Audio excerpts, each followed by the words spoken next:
welcome back to Polisi Radio 123 FM.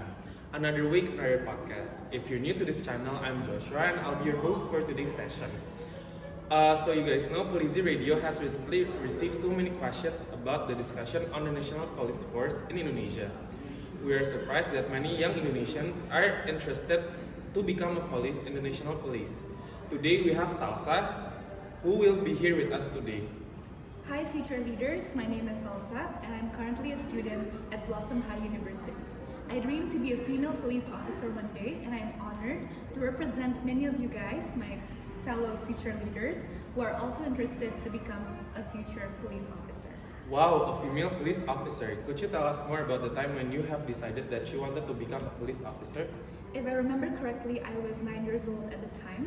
Knowing the increase of crime rates in Indonesia, I am interested to be part of the change. I see. Very inspiring, Salsa. And future leaders at home. You guys are very lucky today because the Polisi Radio is inviting one of the most legendary officers in Indonesia. Please welcome Miss Adara. Thank you. I'm so excited to be here. Miss Adara, a pleasure to meet you. Thank you so much for coming. Before we begin our podcast, is there anything you'd like to say to our fellow future leaders? Oh yes, thank you. Hello future leaders, Adara here. I'm a police officer based in Jakarta and I've been serving this country for as long as I can remember. I'm so glad to hear that so many of you are interested in becoming somebody just like me someday, and I'm excited to tell you all my side of the story. Great. Let's not delay this podcast and let's begin.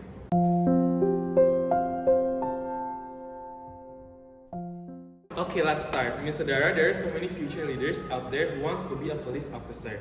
Let's start with the most basic question and most asked question here. What are the requirements to become a police officer in Indonesia? Well, if we were to refer to the requirements to become a police officer, we can look to Article 21 of Law Number 2, 2002. Here we have the basic requirements, which includes being Indonesian, having faith, adhering to the Constitution and the Pancasila. You of course have to graduate from high school, and because of that you have to be at least 18 years of age. You have to be healthy, never been criminalized, and have actually gone and graduated from the police academy. I see. Aside from the legal requirements you have mentioned before, are there any other ethical or physical requirements needed to be successful in the field? Well, of course. So the Indonesian National Police, we have our own ethical code that has to be adhered by everybody who is interested and who has sworn an oath to become a police officer. This is a way for us to govern, and it gives us the duty to act a certain way to ensure and maintain our professionalism, proper procedure, law, legitimacy, and in accordance with the basic values of Tribata and Catur Prasetya. These are all necessary to ensure that when we are serving the public, we do it well and without controversy. In terms of physical requirements itself, yes, we need to stay fit and healthy. This is because our main aim is to protect the country. Hence, we have to take care of ourselves first before taking care of other people. I see. I guess the first discussion is quite direct. Salsa, is there anything that you'd like to add? Yes, please. Thank you for your explanation, ma'am. I understand that to become a police officer, we must be healthy and fit. But what about if a person has a physical disability? Are they allowed to become part of the National Police? Well, to join and graduate from the police academy itself is a very strenuous burden on the physical and mental well-being of participants. I can't say that I have seen disabled police officers, and since physical health is one of the requirements to become a police officer, I don't think that they can formally become a formal police officer per se. But I do know that there are some institutions such as the police station in Malang and other places that have created special programs for disabled people to participate in the police force. Oh wow, I'm happy to hear that. With that being said, are there any ethical codes that regulates how police should treat disabled people? So in our ethical code itself, there aren't really any specific explicit references to disabled people, and I think that really needs to change. But in Article 10 of the Police Ethical Code, there is an obligation to treat people, everybody, with the utmost respect, no matter their conditions. In this sense, I believe disabled people should not be differentiated and facilitated when needed.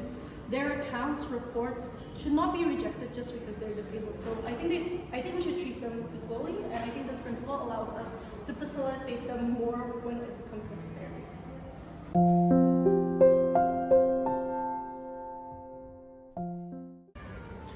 Having discussed the basic requirements of a police officer, we will be now moving on to the next section, which is highly demanded, and this really screams the future of Indonesian women. Oh, I'm really excited to hear this. Okay, now, Ms. Adara, can Indonesian women become a police officer, just like you? And if they can, will they be given the same rights and opportunities as a male officer? Okay, so legally speaking, yes. Women can participate in the national police and have the same rights and duties as their male counterparts. I think this is not only specific to police, but it is a general accepted norm of the labor system that we have in Indonesia. However, and unfortunately, in the police force, the reality speaks otherwise. Reality speaks otherwise. Could you elaborate on that, ma'am? Well, in the police force, the senior culture is very much prevalent, and it really is still a boys' club. Therefore, it's very hard for women to speak out against any discrimination that they may have experienced. It's also really rare for us to get reports on any quid pro quo or sexual assaults that have been conducted internally. So yes, the reality itself is still very concerning for women police officers, because in the police force, it still is a very toxic culture, and it really prioritizes that toxic masculinity. Not to mention, at present, there are only 35,000 women police officers, and this makes up around only 8% of the entire number of the police force. Even when it comes to how police women in Indonesia are viewed, we can still see a very discriminatory culture that has not been debunked by the police force itself, and that is the whole culture surrounding Polwan Cantik. So Polwan Cantik, if you guys haven't heard, is a term that people use towards women police officers who are conducting their jobs, doing their jobs in real time, but they are objectified because of their police experience. And this can be really harmful, because we've seen cases where these Polwan Cantik officers are being recorded, being photographed without their consent during their actual jobs, which can actually be very dangerous for the police women and the public itself. So from that whole culture and the fact that the police force hasn't spoken out and actually used it as a way of advertisement, really shows a discriminatory culture. Now that's a bit interesting. Salsa, do you have any take on this? I'm really sad to hear that, but I'm not surprised. I think it's a fact that everybody knows already. I really hope that this can change and I can be part of that change. Ms. Adara, knowing that the fact many female future leaders are really interested in becoming police officers, while the situation is like this, can you see more female officers in the future? Okay, I'm so excited, and I can definitely see it coming. That's why I'm so happy to see Salsa and her aspirations. I can definitely see it coming, but it will definitely be hard. But I do hope that one day women will be more represented in this field, where we can have a balance with the male police officers. Much like Salsa has said, having a balance of women police officers would definitely create a more comfortable environment for the police officers themselves and for any victims that might come to the stations. It's also so important for representation for young women. So yes, the boys' club that is the police force should definitely be disbanded to accommodate some more girl power. Okay, moving on. Now, the police force has recently abolished virginity test. What do you think about this? Honestly, when I heard it, it was such a big relief. It was a long time coming and a step in the right direction to this women movement that we're doing. I remember it being so traumatic and painful without necessarily amounting to anything.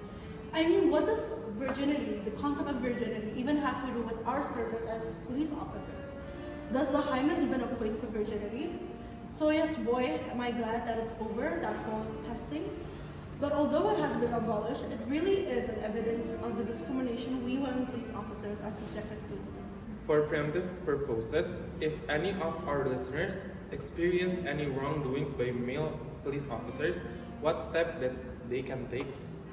Okay, so this applies to wrongdoings by both women and male police officers. The first thing that they should do is they should report to the Sentra Pelayanan Propam or to the email address. This would lead to an investigation by Komisi Kode Etik Polri, followed by a hearing conducted by the same institution. If they choose to go this route, then the police officers can be given a variety of administrative to employment sanctions, such as dishonorable discharge or transfer. It might seem daunting, the entire process, but it has been proven successful in the past. Just remember that the police work to serve the public and to victims instead of the other way around. Okay, to finish off this segment, I would like to ask, regarding our whole conversation, do you think this is really the best thing that the police force can do for women? Definitely not. the working culture definitely has to change. It will be a lot of work. The police officer and their forces just has to be ready for the voices that will come from women like Aisyah here. Great. That means Aisyah and girls out there, do not hesitate in our dreams because Indonesia does really need female representation in the National Police Force.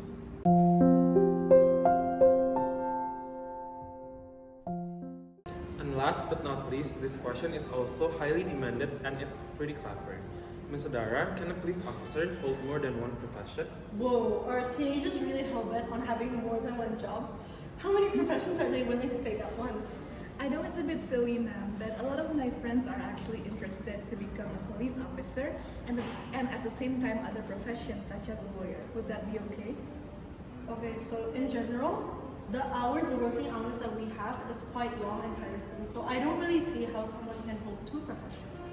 But in a case that they might be able to time manage, based on Article 28, Paragraph 3 of the Law Number 2, 2002, the only way a police officer can have other professions other than becoming a police officer is when they have resigned or retired. So no, it wouldn't be okay or possible to have other jobs while becoming an active police officer.